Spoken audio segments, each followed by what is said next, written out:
तो हमारा प्रथम चैप्टर खत्म हो चुका था और अब हम दूसरे अध्याय की तरफ बढ़ रहे हैं, यानी विलियन। विलियन जिसका तात्पर्य होता है सॉल्यूशन। क्या है विलियन? तो एक तरह सा जो घोल जिसे हम कहते हैं वही क्या है विलियन।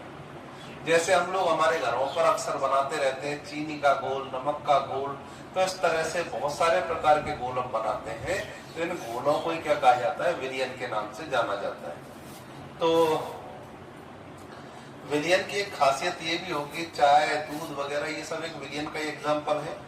जब हम दूध में चीनी डाल लेते हैं या चाय में चीनी डाल लेते हैं और उसके बाद जब उसका स्वाद लेते हैं तो हम जानते हैं पहला घूंट हमें जितना मीठा लगता है उतना ही दूसरा, उतना ही तीसरा, उतना ही चौथा। इसका मतलब प्रत्येक घूंट हमें समान प्रकार का लगता है। तो इसमें हम ये कह सकते हैं कि प्रथम घूंट में दूध चीनी का जो अनुपात है वही दूसरे घूंट में है, वही तीसरे घूंट में है। तो ऐसे मिश्रण को हम कहते हैं समांगी मिश्रण। तो असल में विलियन जो होते हैं उसमें एक अवयव दूसरे अवयव में पूरी तरह से मिल जाता है और कौन सा मिश्रण बन जाता है? समांगी मिश्रण।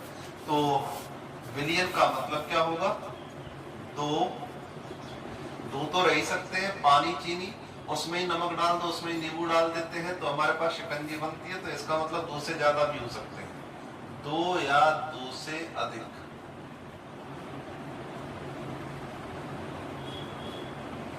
कितने होंगे? दो या दो से अधिक अवयवों का समांगी मिश्रण ही विलियन कहलाता है।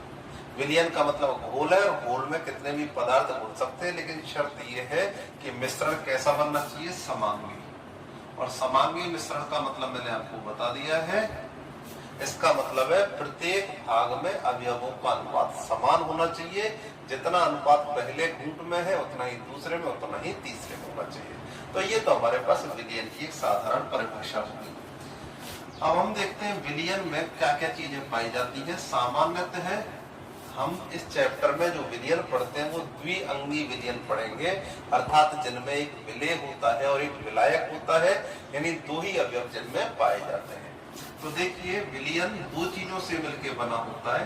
एक तो होता है विलेय और एक होता है विलायक। तो दोनों आपस में मिल जाते हैं तो बनने वाला सिस्टम कहलाता है विलियन। इसे कहा जाता है सॉल्यूट, इसे कहा जाता है सॉल्वेंट और इससे बनता है सॉल्यूशन। तो ये हमारे पास सॉल्यूट, सॉल्वेंट और सॉल्यूशन मिलकर बन गए। एक तरह से ये समझ लें चीनी के घोल में चीनी जो होती है वो तो विलेय है, अर्थात जिसे घोला जाता है, और जिसमें घोला जाता है उसे विलायक। किसमें घोला गया है? पानी में, तो ये क्या हो जाएगा? विलायक। तो देखिए विलेय का मतलब जिसे घोला जाए,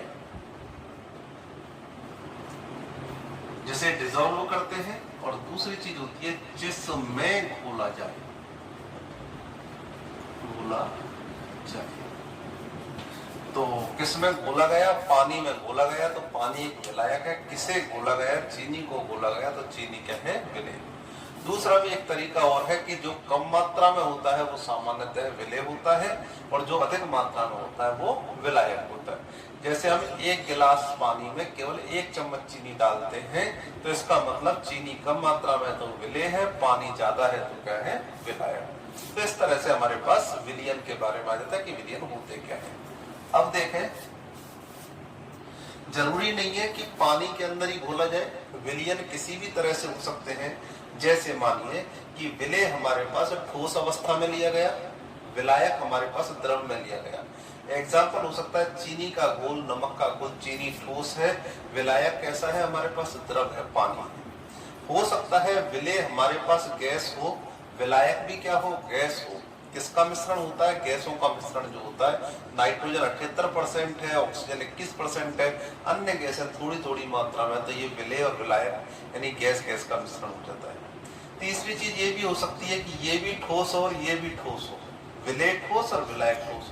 उदाहरण क्या हो सकते हैं इसके? तो इसका उदाहरण हो सकते हैं सोने के आभूषण, मिश्र धातु है। सोने के आभूषणों में देखा है हम क्या करते हैं? पीतल लेते हैं, तो पीतल तो 5% लिया जाता है, सोना 95%। इसका मतलब दोनों ठोस अवस्थाएं हैं, तो दोनों का मिश्रण भी क्या कहलाएगा? विलियन।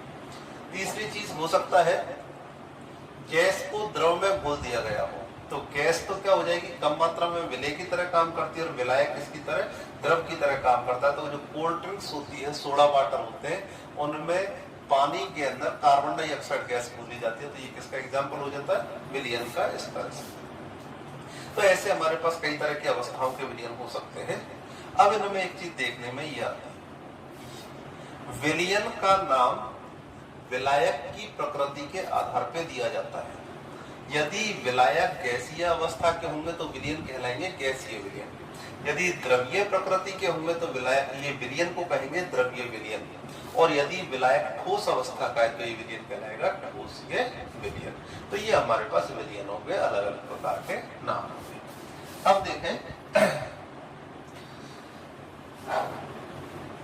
विलयनों का एक मूलभूत गुणधर्म होता है जिसे हम कहते हैं सांद्रता। बड़ा महत्वपूर्ण है ये सांद्रता, इसे इंग्लिश में बोलते हैं हम कॉन्सेंट्रेशन। कॉन्सेंट्रेशन क्या होती है, कंसंट्रेशन, सांद्रता भी बोलते हैं। हम लोग जब घरों पे कई बार चाशनी बनाए या चीनी का घोल बनाते हैं तो क्या करते हैं, जैसे मान लीजिए हमने 1 गिलास पानी लिया, उस पानी में हमने 1 चम्मच चीनी डाल दी। अगर मान लीजिए हमको चाशनी गाढ़ी बनानी हो तो हम क्या कहते हैं, इसमें थोड़ी सी चीनी और डाल दो, इसमें थोड़ी सी और डाल दो। जैसे जैसे चीनी की मात्रा बढ़ती है वैसे वैसे विलयन क्या होता है, गाढ़ा होता जाता है। इस गाढ़ेपन को ही क्या कहते हैं, सांद्रता हम कहेंगे। अगर ज्यादा चीनी मिल रही है तो कहेंगे विलयन ज्यादा सांद्र है, और अगर कम चीनी मिल रही है तो हम कहेंगे विलयन कम सांद्र है या कम सांद्रता को हम तनुता भी कहते हैं। तनुता का मतलब है पतला। तो यहां से एक बात समझ में आती है कि हम जैसे जैसे विलायक में विलय की मात्रा बढ़ाते जाते हैं या विलयन में विलय की मात्रा बढ़ाते जाते हैं, वैसे वैसे सांद्रता का मान बढ़ता है। अब दैनिक जीवन में तो हम क्या है, अंदाज से मात्रा ले सकते हैं। जैसे मैंने अभी कहा था कि इसमें थोड़ी सी चीनी डाल दो, थोड़ी सी का कोई आकलन नहीं है, हो सकता है किसी ने 5 ग्राम डाल दी, किसी ने 5.5, किसी ने 6 ग्राम, किसी ने 7 ग्राम। तो इन मात्राओं में अंदाज से काम हो जाता है। लेकिन केमिस्ट्री में हमको हर चीज एकदम फिक्स अमाउंट में लेनी पड़ती है, क्योंकि उससे हमारे सारे प्रायोगिक परिणाम बाधित हो जाते हैं, बाधा उत्पन्न होती है। तो इस वजह से हमको बिल्कुल सही मात्रा लेनी है। तो हमको क्या चाहिए, विलयन में विलय की निश्चित मात्रा की आवश्यकता होती है। अब हम जो भी विलयन बनाते हैं, जैसे हमने सोडियम हाइड्रोक्साइड का विलयन बनाया, तो क्या करेंगे, सोडियम हाइड्रोक्साइड ठोस पाया जाता है, पानी लिया, उसमें हो सकता है हमको 5 ग्राम डालना है, 10 ग्राम डालना है, 20 ग्राम डालना है। तो जितनी भी मात्रा विलयन में विलय की उपस्थित होगी उसी से गाढ़ापन उत्पन्न होगा। 5 ग्राम डाला तो कम गाढ़ा, 10 ग्राम डाला तो ज्यादा गाढ़ा। तो उस गाढ़ेपन को क्या कहते हैं हम, सांद्रता। तो मैं इसकी परिभाषा के रूप में सांद्रता, किसी विलयन में, विलयन दिमाग में कल्पना कर सकते हैं, पानी चीनी का घोल ले लीजिए, किसी विलयन में उपस्थित विलय की मात्रा को ही सांद्रता कहते हैं, या कह सकते हैं चीनी के घोल में चीनी की मात्रा को सांद्रता कहते हैं। ठीक, किसी विलयन में विलय की मात्रा को सांद्रता कहते हैं। अब देखिए, ये तो हमारे पास सांद्रता की परिभाषा, विलयन में विलय की मात्रा। अब इसके मापन के हमारे पास कई सारे तरीके होते हैं। कौन कौन से तरीके हैं, तो हम उन तरीकों को देखते हैं। सबसे पहली चीज, जब हम लोग सोने के आभूषण बनवाते हैं तो उसके पास क्या करता है, वो हम लोग उससे पूछते हैं कि सोना कितना। जैसे मान लीजिए हमने 50 ग्राम सोना लिया, 50 ग्राम सोने में हम उससे पूछते हैं कि इसमें पीतल कितना मिला हुआ है, तो वो कहेगा इसमें 2.5 ग्राम पीतल है। तो देखिए, पीतल प्लस सोना, और इससे बन गए आभूषण। ज्वेलरी जो बनी है वो इससे बनी आभूषण। अब क्या हो रहा है, हम ये कह रहे हैं कि ये तो थोड़ी सी मात्रा में होता है, तो ये हमारे पास कितना है, लगभग 47.5 ग्राम, और ये हो गया हमारे पास 2.5 ग्राम। ठीक, और इससे हमारे पास क्या बन गया, 50 ग्राम आभूषण। तो बोलो, आभूषण यानी विलयन की मात्रा कितनी है, 50 ग्राम, और इसमें पीतल यानी विलय की मात्रा कितनी है, 2.5 ग्राम। इसका मतलब विलियन भी वजन के रूप में है, वजन का मतलब द्रव्यमान के रूप में है, और पीतल भी किसके रूप में है, द्रव्यमान के रूप में। ग्राम ग्राम मतलब द्रव्यमान है। तो ऐसे मात्रक जिनमें विलियन भी द्रव्यमान यानी वजन के रूप में होता है और विलेय भी वजन के रूप में होता है, कहते हैं हम भार भार मात्रक या द्रव्यमान द्रव्यमान मात्रक। तो देखिए पहला तरीका हमारे पास मापन का है प्रतिशत। इसको हम द्रव्यमान द्रव्यमान भी कहते हैं और भार भार भी कहते हैं। द्रव्यमान द्रव्यमान मात्रा, शॉर्ट में इसको प्रतिशत स्मॉल w बटे कैपिटल W। ऊपर का जो है वो विलेय के लिए बताता है और नीचे का जो हिस्सा है वो विलियन के लिए बताएगा। बड़ा वाला विलियन और छोटा वाला विलेय। क्या है सूत्र, बराबर विलेय का द्रव्यमान,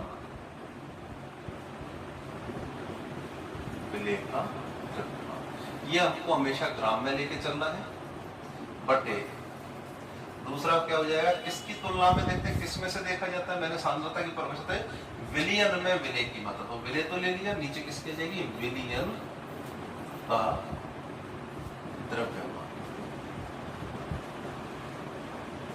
ये भी ग्राम, और गुणा क्योंकि परसेंटेज में निकाल रहे हैं इसलिए ये आ जाएगा 100। तो ये हमारे पास सूत्र है विलेय का द्रव्यमान ग्राम में बटे विलियन का द्रव्यमान ग्राम में गुणा 100। तो इससे आप देख सकते हैं किसका मात्रक हो जाएगा, द्रव्यमान द्रव्यमान। एक एग्जांपल हम जैसे ले इसका, जैसे इसी को ले लेते हैं कि 50 ग्राम सोने के आभूषणों में यदि 2.5 ग्राम पीतल मिला हो तो इसका प्रतिशत W बटे W मान क्या होगा। तो देखिए हमारे पास विलेय का द्रव्यमान कितना है, 2.5 ग्राम, विलियन का कितना हो जाएगा 50 ग्राम, गुणा कितना जाएगा 100, और ये क्या हो जाएगा 2, तो कितना जाएगा 5% W बटे W। तो ये हमारे पास प्रतिशत W बटे W के सवाल भी किए जा सकते हैं और इस तरह से हम आराम से निकाल सकते हैं। तो ये हमारे पास एक मात्रा हो गया प्रतिशत भार भार मात्रा का द्रव्यमान। दूसरा तरीका देखिए,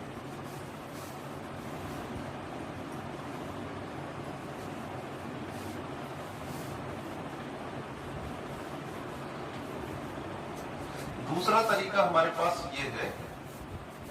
दूसरा, हम लोग जब चीनी और पानी के घोल की बात करके बैठे तो हमने ये देखा था क्या क्या चीजें लेंगे, बोले चीनी और पानी। तो चीनी हमने मान लीजिए 50 ग्राम ली, पानी जो लिया है वो ले लिया हमने 800 ml। तो ये देखिए दोनों मिलाकर के घोल बनाएंगे, यानी द्रव अवस्था आएगी जब पानी का घोल बनेगा, चीनी का घोल बनेगा। तो ये जो चाशनी बनी है ये पानी का घोल है एक तरह से, तो ये बन जाएगा 850। किसमें आएगी मात्रा, विलियन की मात्रा मिलीलीटर लीटर में ली जाती है। तो यहाँ देखें ठोस विलेय तो किसके रूप में है, ये तो है द्रव्यमान यानी वजन के रूप में, और जो विलियन है वो किसके रूप में है, आयतन के रूप में। तो देखिए यहाँ पर मात्रक क्या बन गया, पहले हम विलेय का लेते हैं यानी भार या द्रव्यमान, और विलियन का किसमें है, आयतन में। तो दूसरे प्रकार का जो हमारे पास व्यवस्था है वो है प्रतिशत द्रव्यमान आयतन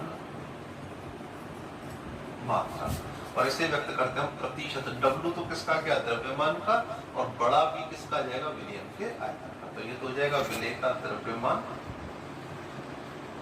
किसमें लेते हैं, ग्राम में, और यह जाएगा विलियन का आयतन। आयतन यहाँ पे ध्यान रखना है आपको, अगर ये ग्राम में है तो मिलीलीटर के अंदर लेना है, इसको विशेष ध्यान रखें। तो ये हमारे पास सूत्र आ गया विलेय का द्रव्यमान बटे विलियन का आयतन। अब अगर आपसे पूछा जाए 20% W बटे V चीनी के घोल का क्या मतलब है, तो इसका मतलब ये होगा कि 20% का मतलब क्या होता है, 20 बटे 100। नीचे वाला किसके लिए, विलेय के लिए, ऊपर नीचे वाला विलियन के लिए और ऊपर वाला विलेय के लिए। तो 20 ग्राम तो उसमें क्या मिली हुई है, चीनी है, और 100 मिलीलीटर क्या है, पानी का विलियन है या घोल है। पानी कितना हो जाएगा इसमें, तो पानी को निकालेगा तो अलग सिस्टम है, लेकिन विलियन का आयतन 100 मिली और चीनी का वजन कितना हो जाएगा, 20 ग्राम। तो हम कह सकते हैं 100 मिली विलियन में 20 ग्राम चीनी मिली हुई है। तो ये हमारे पास दूसरा मात्रक है। तीसरा एक तरीका हमारे पास और, इसमें क्या है, तीसरे प्रकार के तरीके में एल्कोहल और पानी का मिश्रण। जो लोग शराब पीते हैं उन लोगों को पता है कि दोनों का मिश्रण कैसी अवस्था में होती है, द्रव अवस्था में। हमें भी पता है, अगर पता होने को तो देखिए एल्कोहल और पानी दोनों ही कैसी अवस्था है, द्रव अवस्था। और ये बन गया हमारे पास, क्या बनता है, पेग बनता है इससे, पेग। अब इसमें क्या होता है, कोई थोड़ा सा पानी ज्यादा लेता है, अल्कोहल कम लेता है, किसी को अल्कोहल ज्यादा चाहिए, तो उस आधार पर किसी के पैग स्ट्रॉन्ग बनते हैं, किसी के लाइट पैग बनते हैं। इसका मतलब क्या है, अगर अल्कोहल हमको किस में लेना है, ये भी आयतन के रूप में, जैसे मान लीजिए हमने 20 मिली ले लिया, पानी कितना ले लिया, 80 मिली ले लिया, कितना बन गया, 100 मिली का पैग बन गया। ठीक है, तो अब जो पैग बना है 20 मिली, 80 मिली और 100 मिली बन करके, इसमें देखिए विलेय भी किसके रूप में है, आयतन के रूप में, और विलियन भी किसके रूप में है, आयतन के रूप में, यानी दोनों मिलीलीटर मिलीलीटर है, तो हमारे पास आयतन। अब कौन सा बन जाएगा मात्रक, तो तीसरा प्रकार हमारे पास बन जाएगा प्रतिशत आयतन, आयतन मात्रक। और इसे हम व्यक्त करते हैं, जो छोटा है उसके लिए छोटा और जो बड़ा है उसके लिए बड़ा, यानी विलेय के लिए छोटा भी और विलियन के लिए बड़ा भी। तो ये आ जाएगा हमारे पास विलेय का आयतन। इसे भी मिली में लेना है, और ये बन जाएगा हमारे पास प्रतिशत V बटे V। तो इस प्रकार से हमारे पास तीनों प्रकार के मात्रक आ जाते हैं, जिसमें आपके पास प्रतिशत W बटे V बटे V और प्रतिशत W बटे W के द्वारा आप मानों को निकाल सकते हैं। कोई भी न्यूमेरिकल हो, उसमें एक ही बात ध्यान रखनी है, अगर आपको प्रतिशत के रूप में क्वेश्चन दे रखा है, जैसे 10% V बटे V, फिर विलियन का आयतन दे रखा है, फिर विलेय का पूछ लिया, तो यहाँ पे 10% का मतलब 10 रख देंगे। ठीक है, यहाँ विलेय का आयतन निकाल लेंगे, विलियन का दे के रखेगा। या इसका पूछ सकता है, इसका कोई भी तीनों चारों में से पूछे तो आप आराम से सूत्र से निकाल सकते हैं। तो ये इस प्रकार से। अब देखें, ये तो वे सूत्र हैं जो बिल्कुल आसान वाले सूत्र होते हैं, इनको तो आप लोग देख के सामान्यतः हो सकता है पेपर में बोर्ड है, कोई पता नहीं चलता, क्वेश्चन कहीं से भी पूछा जा सकता है। लेकिन अब जो मैं मात्रक बता रहा हूँ वो बड़े बड़े। चौथा मात्रक हमारे पास आता है मोलरता का। मोलरता को हम कैपिटल M से व्यक्त करते हैं। ठीक, विशेष ध्यान देना, मोलरता को कैपिटल M से व्यक्त करते हैं, और यही हम कोई भी चीज की मोलरता निकालते हैं, यही उसकी इकाई के लिए चिन्ह होता है। जैसे प्रतिरोध का मात्रक होता है ओम, ऐसे मोलरता के लिए हम M का उपयोग करते हैं। क्या होता है मोलरता का मतलब, तो आपको ध्यान है, ऊपर की तरफ हम लेते हैं विलेय और नीचे लेंगे विलियन। तो विलेय के मोल, जैसे हमने विलेय का द्रव्यमान लिया, विलेय की आयतन लिया, ऐसे ही मोल लेते हैं। मोल क्या है, कणों की संख्या को बताता है। तो विलेय के मोल बटे विलियन का आयतन, और ये जो विलियन का आयतन है ये लिया जाता है लीटर। विशेष ध्यान रखें, विलेय के मोल बटे विलियन का आयतन। और मोल जो होता है, इसका मतलब क्या होता है ये भी जानना जरूरी है। तो मोल के हमारे पास 3 सूत्र हैं। किसी पदार्थ का मोल अलग, यदि हमको पदार्थ वजन के रूप में दे रखा है, ये कह रखा है जैसे 28 ग्राम नाइट्रोजन के मोल ज्ञात कीजिए, तो आपको क्या करना है, जो पदार्थ का द्रव्यमान है, वजन दिया है, पदार्थ का द्रव्यमान बटे मोलर द्रव्यमान।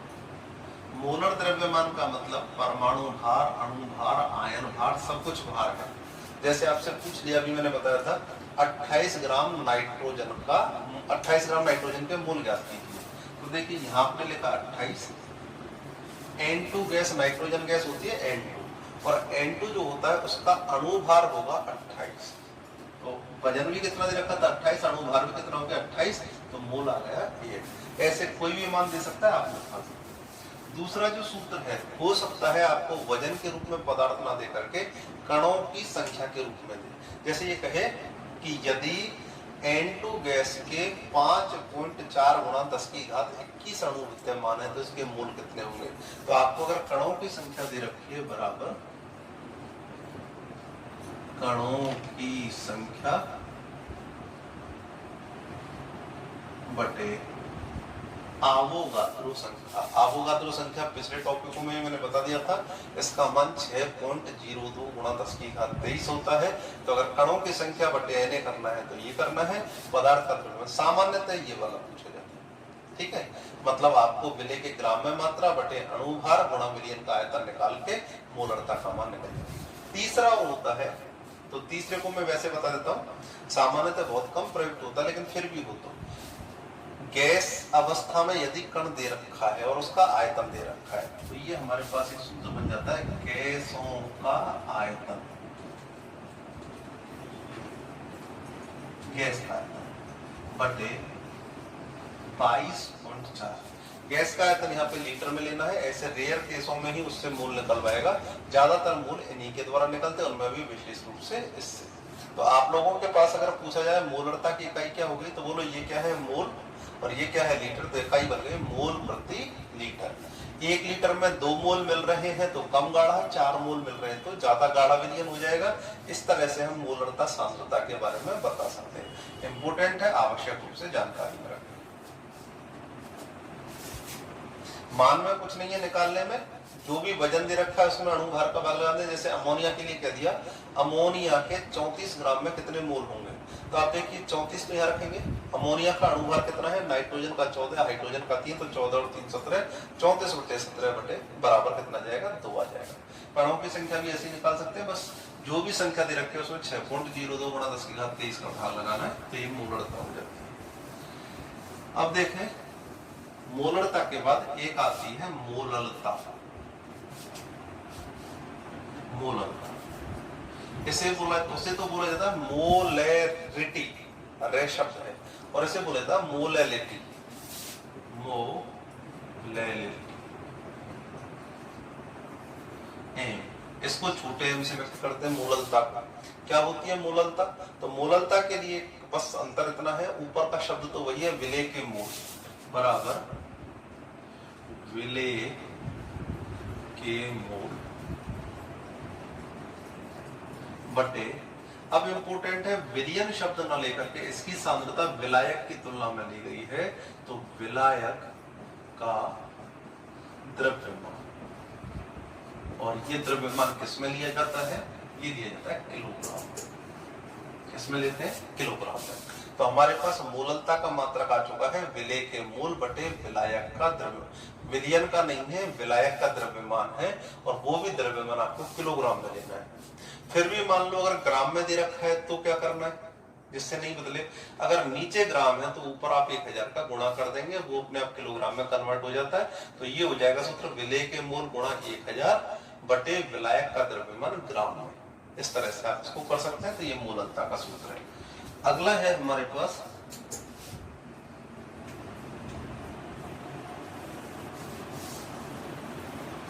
छठवां फार्मूला, मोल भिन्न का। इस मोल भिन्न को कहा जाता है मोल फ्रैक्शन। इसी को हम अन्य नामों से मोल अंश के नाम से जानते हैं, इसके अलावा इसको मोल प्रभाज्य के नाम से भी जानते हैं। सामान्यतः मोल भिन्न नहीं बोलते, लेकिन मोल अंश और मोल प्रभाज्य भी इसके एक तरह के नाम हैं। क्या है मोल अंश या मोल प्रभाज्य, तो इसको आप थोड़ा सा ध्यान से समझें। यह अवस्था तब काम आएगी, या यह सांद्रता का रूप तब काम आता है जब हमारे पास एक ही विलयन में 2 से अधिक विलेय मिले होते हैं, 2 या 2 से अधिक विलेय मिले होते हैं। पहली बात तो या दोबारा इसको समझ लें, जब हमारे पास किसी मिश्रण में 2 या अधिक अवयव मौजूद हों तो हम मोल भिन्नों का प्रयोग करते हैं। तो क्या होता है मोल भिन्न, कुल मोलों की तुलना में अवयव के जितने मोल होते हैं उसी को हम क्या कहते हैं, मोल भिन्न के नाम से जानते हैं। जैसे मैं इसको ज्यादा अच्छा एग्जांपल से बता सकता हूं, दोबारा सुन ले एक बार। कुल मोलों की तुलना में किसी अवयव के जितने मोल होते हैं उसे मोल भिन्न कहते हैं। जैसे देखिए, एक पिता है, उसके 3 संतान है या 4 संतान है, चारों संतानों में संपत्ति का वितरण होना है। तो अब वितरण देखिए कैसे होगा, प्रत्येक बच्चे को कितना मिलेगा, तो आप देख सकते हैं टोटल हिस्सा अगर हमने 1 मान लिया, कितना मान लिया टोटल संपत्ति को 1, तो प्रत्येक बच्चे के हिस्से में कितना आएगा, 1/4। ठीक। और 1/4 का मतलब कितना हो जाएगा 0.25। तो हमने कैसे किया, देखिए हम ये कह सकते हैं पुत्र का भाग बटे कुल भाग। कितने पुत्र थे, 4 थे। 4 में से प्रत्येक पुत्र का हमने 1 भाग, तो कुल भाग कितने हो गए, उसके 4 भाग थे, प्रत्येक को 1 हिस्सा मिल रहा है 4 का, तो कितना आ जाएगा 0.25 आ जाएगा। तो इस तरह से निकालते हैं। वैसे मैं आपको इसको ज्यादा अच्छा उदाहरणों से बताता हूँ जो आपको ज्यादा बेटर बैठेगा। तो देखिए मान लीजिए एक मिश्रण है, उसमें एक अवयव A है और एक अवयव B है। कौन हो सकता है, जैसे चीनी पानी के घोल में एक चीनी मान लिया, एक हमने पानी मान लिया। अब उसमें जब हमने दोनों को घोला तो चीनी के कुल मोलों की संख्या हो गई Na, ठीक।